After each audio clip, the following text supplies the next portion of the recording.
Mobilidade urbana é um assunto do poder público, todo mundo sabe, é o poder público que tem que prestar atenção na integração entre os modais e também em promover um transporte público decente para a população.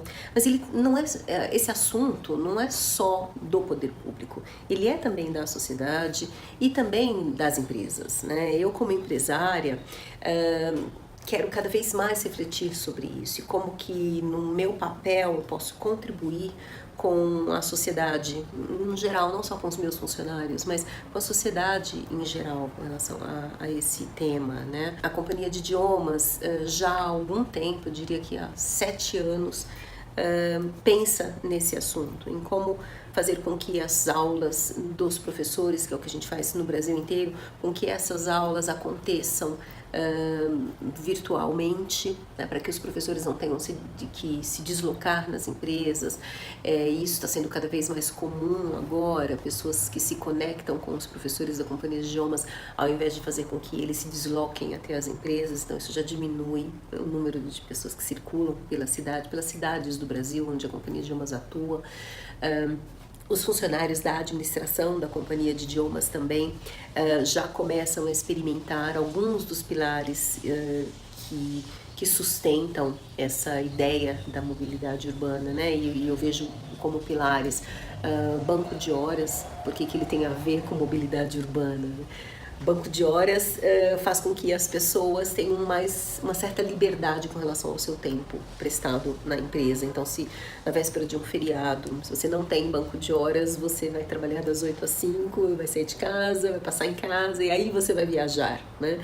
E aí todo mundo vai para o mesmo lugar e isso impacta, todo mundo já sabe, o trânsito da cidade inteira e das estradas. Mas se você tem banco de horas, você pode combinar ali com a sua liderança, sair mais cedo e isso não afeta o trabalho, porque você presta o serviço da mesma maneira na carga horária contratada. Trabalho remoto é o que mais impacta a mobilidade urbana, porque as pessoas têm ali o seu tempo parcial ou total prestado à empresa, só que de dentro de casa, né? Ou de qualquer outro lugar onde seja adequada a prestação do serviço. Isso diminui imensamente o fluxo de pessoas numa cidade. Horário flexível também impacta muito. Então, por que as pessoas têm de estar sempre no mesmo dia, no mesmo horário, nos mesmos dias da semana, no mesmo horário, entrando às 8, saindo às 5, entrando às 9, saindo às 6? Dependendo do segmento de atuação da empresa e também das áreas dentro da empresa, é possível estender esse horário. Na Companhia de Idiomas a gente começa às 7 da manhã, quer dizer, há a possibilidade do funcionário começar a trabalhar às 7 da manhã ou começar a trabalhar às 11 da manhã. Então, claro que a carga horária semanal tem de ser respeitada, porque são contratos de CLT, mas o horário é determinado pelo funcionário em comum com a sua liderança. Há desafios, como, por exemplo, o tempo de trabalho comum de toda a equipe, uma vez que o trabalho pressupõe cada vez mais contato com o time, né? E dependendo do fuso que as pessoas trabalhem, isso é desafiador, mas eu acho que vale a pena a gente ir ajustando e vencendo esses desafios. Isso é muito mais sustentável do que ficar nas políticas mais rígidas, aquelas dos anos 60, né? Que dizia que todas as pessoas deviam ir para o mesmo lugar, no mesmo horário, passando aí 3 horas no trânsito. A empresa perde muito quando ela não flexibiliza. E a gente tem pesquisas que provam que 75% das empresas no Brasil não flexibilizaram nada ainda. Nem banco de horas, nem trabalho remoto, nem carga horária flexível. Tudo isso tem risco, tudo isso é risco no sentido de, se você não gere bem essas pessoas, você pode ter aí uma evasão, uma dispersão, mas é muito mais sustentável você desenvolver uma liderança e um time confiável que lide com esses novos desafios, aproveitando os avanços tecnológicos, do que você se manter por medo nas políticas antigas. Por quê? você acaba perdendo os talentos quando você prefere ficar nas políticas antigas, porque, claro, uma pessoa que é super talentosa e trabalha na sua empresa, mas leva 3 horas para se deslocar, e você não tem nenhum desses pilares de flexibilidade, essa pessoa vai buscar uma empresa que tenha, ou pelo menos uma empresa ao lado da casa dela, para ela não passar 3 horas no trânsito. Ninguém aguenta isso por muito tempo. Então você tem lá políticas para reter seus talentos, mas por conta de onde você está, do local da sua empresa, você acaba perdendo os seus talentos. Um tema que é muito importante a gente refletir sobre, e eu acho que as pessoas falam pouco até, é por que as empresas escolhem determinados bairros e avenidas numa cidade como São Paulo, por exemplo. Por que elas estão concentradas nesses bairros? Por exemplo, na região da Berrini ou na região da Paulista, em Alphaville. Claro que tem ali um símbolo de status, mas não tem um ganho de sinergia ali, você não necessariamente realiza negócios com as empresas que estão no mesmo prédio ou na mesma avenida, não é assim que o mundo das organizações funciona, mas você força milhares de pessoas a se deslocarem nos mesmos dias e horários para os mesmos lugares, e é isso que impacta a mobilidade urbana.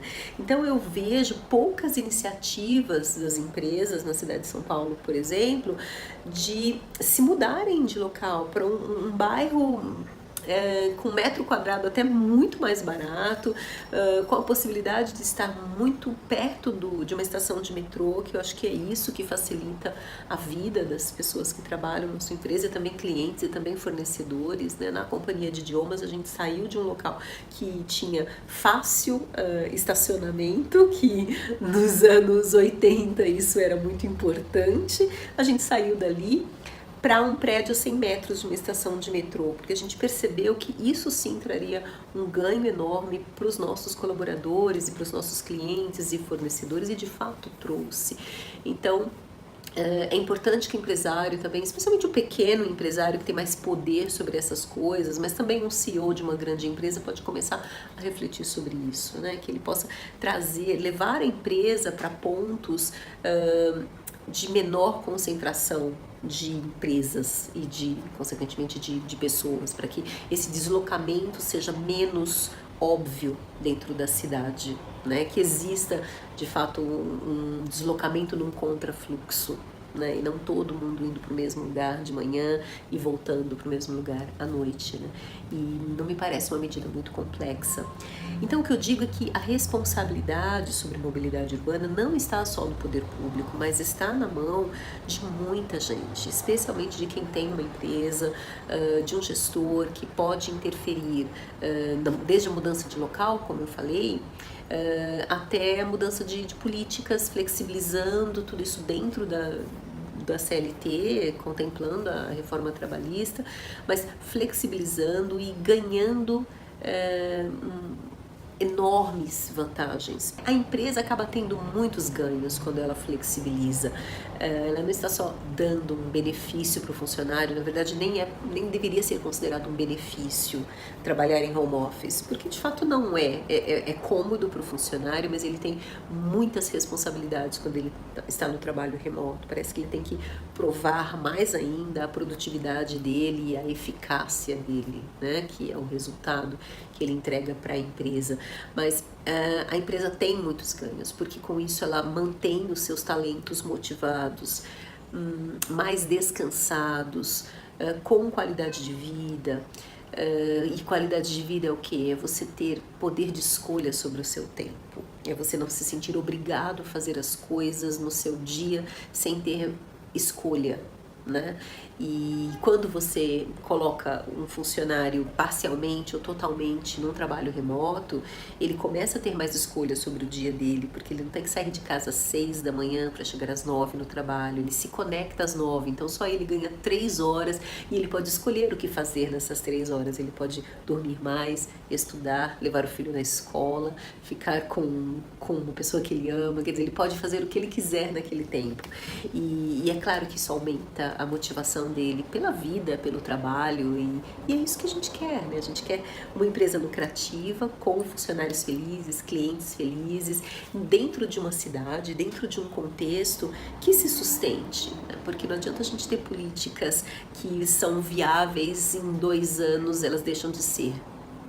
O sustentável é isso, né? Que você crie políticas que sejam muito boas por muito tempo, que a gente não esteja estragando o meio ambiente ou estragando a vida das pessoas por conta dos nossos medos de mudar as coisas, né? Ou de acompanhar as mudanças da sociedade, né? E com tecnologia isso é perfeitamente possível.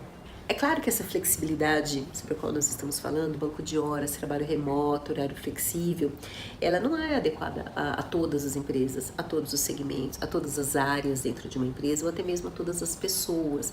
Então, é importante que o gestor identifique quais áreas e quais pessoas podem ter um maior grau de alinhamento a essas iniciativas também. Tem empresa que onde isso é impensável, né? Num restaurante, por exemplo, você não pode falar para todo mundo trabalhar de casa, né? Numa loja, mas na companhia de idiomas, como as aulas acontecem, muitas delas online, então não importa onde a gente esteja gerindo todos esses alunos, profissionais de RH, que são os nossos clientes, e professores, que são os prestadores de serviço, não importa de onde a gente trabalha. Mas eu sei que tem muitas empresas que também não têm essa não dão essa importância toda para o local de trabalho, né? Independe a qualidade do serviço prestado, e mesmo assim elas não flexibilizam por outros medos. Acho que o principal medo do empresário é que o funcionário não trabalhe. É isso. É isso, é que um trabalho remoto é que o funcionário, estando em casa, ele se envolva com questões pessoais e não trabalhe. E o recurso humano é muito caro para a pessoa não trabalhar. Cada hora ali é muito cara. Só que tem um outro fator, que é, dentro de uma empresa, você também não consegue monitorar as pessoas e saber se de fato elas estão trabalhando. Em tempos de WhatsApp e uso das redes sociais para o trabalho, e até mesmo o e-mail, que você está trabalhando, mas pode não estar, você está na internet trabalhando ou não, então não tem como você monitorar tudo, e eu acho que cada vez mais, e que bom, a gente precisa de relações de confiança. Você tem que criar um ambiente, uma cultura na empresa em que a confiança e a ética estejam instaladas para que essas políticas mais flexíveis de gestão de pessoas sejam colocadas e sejam aceitas sem que sejam compreendidas como uma forma de passar a perna na empresa ou levar vantagem, ou agora como é de casa eu não trabalho, que bom, ninguém tá vendo, né? Porque ética é isso, né? Você vai fazer o que tem que ser feito, não importa se tem uma câmera, se o seu chefe está ao lado ou se você está ou não na empresa. Então, quando você cria uma cultura de ética e de confiança, essas coisas todas se acomodam e acaba sendo muito positivo para todos, para a empresa, para os acionistas dessa empresa, para os funcionários e para a cidade.